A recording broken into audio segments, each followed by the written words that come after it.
Rental prices in Singapore have been soaring, and foreign companies no longer find Singapore attractive. Hong Kong is heating up the competition with Singapore to attract foreign talents. Will expats move back to Hong Kong? Will Singapore lose its Asia leading financial status to Hong Kong? We're going to discuss this today.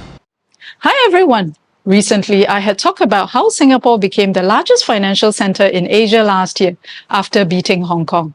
Many MNCs and financial institutions have moved to Singapore over the last few years after the implementation of the National Security Law by the CCP in 2020. The tables are turned. Listen to this. 7 in 10 businesses are now contemplating relocating their staff out of Singapore. This is from the latest survey by the Euro Chamber of Commerce, EuroCham. This is a massive survey of 14 European national business groups, the British Chamber of Commerce in Singapore, the Singapore International Chamber of Commerce, and the Canadian Chamber of Commerce in Singapore. A total of 268 local and international businesses operating in Singapore participated in the survey. As much as 50% of the expatriates in Singapore were hit by more than 40% rent increase, even up to 75% rent increase in some cases.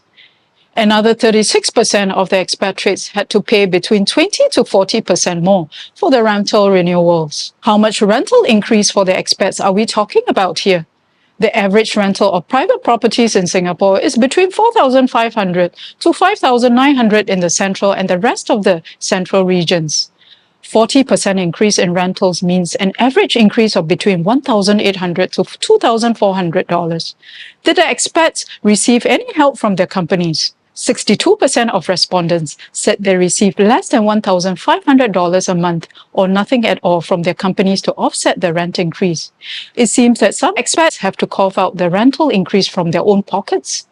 97% of the companies surveyed said that their employees were anxious and distressed over rising rents in Singapore. Rentals in Singapore have climbed over the last 15 years, but the rent increase has gone berserk over the last 2 years. Why did the rentals in Singapore increase so much over the last 2 years?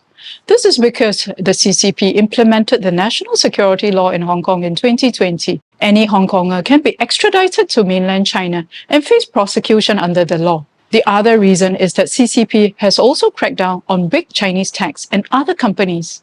Quite a number of MNCs, financial institutions, Chinese tycoons, and Hong Kongers moved to Singapore because Hong Kong could no longer offer a stable political and business environment as Singapore. Many executives working in Hong Kong's financial institutions were alarmed by the crackdown on critics of the CCP, such as media tycoon Jimmy Lai and opposition leaders in Hong Kong.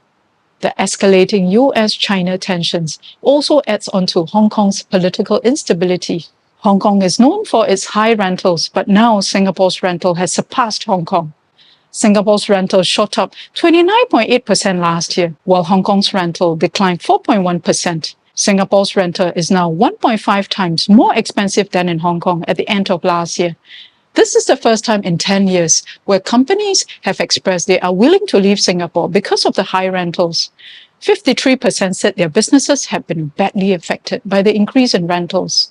Rising salaries, growing travels, and shipping costs have also contributed to the rising operating cost. Many of these companies said high rentals are not sustainable. They wanted the Singapore government to step in to control the rental increase, perhaps implement a rental ceiling. They said Singapore will lose its attractiveness if business costs remain high, and they will relocate their offices to other countries. Is the Singapore government going to help stabilize the rental increase? Last year, the Singapore government announced it will increase the land supply over the next 2 years. 33,600 units will be completed in the next 2 years, which is 2.9 times more than the 11,500 units completed since 2021. Property experts think rentals will ease with more supply coming into the market. It will not only help the expats, but also Singaporeans as well. Some Singaporeans rented while waiting for BTOs because construction was delayed due to the COVID-19 pandemic. Some Singaporeans were affected by the 15-month wait period after selling their private properties before they can buy another non-subsidized HDB resale flat. More young Singaporeans are choosing to rent and live on their own. The question is, can Singapore government continue to increase land supply? Gan Kim Yong, Singapore's Ministry of Trade and Industry, provided a very sound solution. He said that businesses need to continue to improve productivity to overcome the issue of rising cost. Singapore must maintain a niche and competitive edge so that people will want to be here irregardless of the cost. Where do you think European companies and expats will move to? Will they move back to Hong Kong? Hong Kong has lost many foreign professionals and talents since the implementation of the national security law. And Hong Kong is intensifying efforts and setting aside 100 million Hong Kong dollars to attract businessmen to set up family offices and establish their Asia headquarters in Hong Kong. Hong Kong launched a family office summit in March. Hong Kong wants to step up the race with Singapore. Singapore has gained a lot of traction in family offices, which has grown 3.8 times in the last 2 years to an estimated 1,500 family offices as of last year. Family offices are wealth management companies set up to manage the family assets of the high net worth individuals. Hong Kong is also ramping up incentives to attract family offices. Some of the incentives include tax exemptions on some transactions with assets of at least 240 million Hong Kong dollars, relaunching investment migration scheme, setting up of a new Hong Kong Academy for Wealth Legacy for cultivating a talent pool for family offices in Hong Kong, and establishing an art storage facilities at the airport to support the surging demand for art transactions among the rich people. Hong Kong also intends to stimulate the local economy.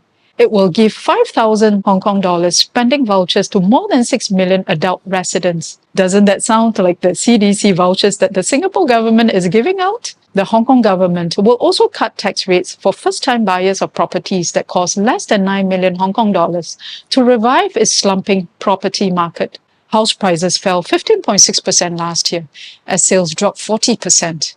More than 100 global leaders of family offices operators from America, the Middle East, and Asia reportedly attended the Family Office Summit in March. Some of these rich tycoons and business executives are from Yahoo, Xiaomi, Tesla, Bill and Melinda Gates Foundations, and Citibank. Hong Kong's Financial Secretary, Paul Chan, said many more high net worth individuals are planning or have already decided to establish a family office in Hong Kong to capitalize on the opening of Hong Kong's economy. Danin Sheravanon, Thailand's richest man with an estimated Sheravanon planned fortune of 36 billion US dollars, planned to set up a family office in the city. Sheravanon founded Sharon Pokpan, which was one of Thailand's first foreign investors and operates poultry and feedstock businesses in mainland China. Some wealth management experts say Hong Kong has an advantage over Singapore in terms of wealth management because of its geographical closeness to mainland China. Potential growth for wealth management is enormous in Hong Kong, as there are 138,000 families with a net worth of more than 100 million yuan, roughly about 14.5 million US dollars. Hong Kong's stock market has a market capitalization of more than 4.5 trillion dollars, which is 6.9 times more than Singapore, and hosted 89 initial public offerings, compared with Singapore's 15 new listings last year. Hong Kong has much more potential for growth of big businesses. It has more billionaires, 67 of them, which is 2.6 times more than Singapore. The cumulative wealth of these billionaires was 383 billion, or 3.6 times more than Singapore last year. Will Hong Kong overtake Singapore as Asia's leading financial center? Singapore definitely has a clear advantage over Hong Kong and offers a stable political and business environment, which is the reason so many businesses moved here. Well, my friends, do you think Singapore has an edge over Hong Kong? Do drop us a line. If you like the video, please like, subscribe, and share.